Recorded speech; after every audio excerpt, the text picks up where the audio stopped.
हरे कृष्णा जय जगन्नाथ। तो आमे जो पुत्रदा एकादशी करबा से पुत्रदा एकादशीर प्रारण समय कौन रही से विषय जानिबा। तो आमे सर्वदा सब बेले आलोचना करिछे जे जदि आमे प्रारण समय ठीक समय करूचे तेबे ताहले हमको सही एकादशीर ठीक फल प्राप्त होता है बा भल फलप्रद होता है। तो यार जो पुत्रदा एकादशीर प्रारण समय होची जानुआरी 1 2026 6:10 रु आमर 10टा पर्यंत रहिबो। आमे ए 6:10 रु 10टा समय मध्यरे ही कौन करिबा ना प्रारण करिबा।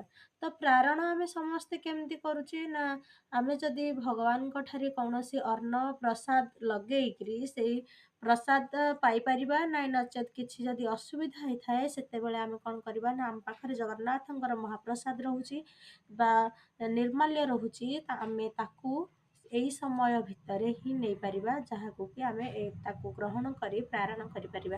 हरे कृष्ण।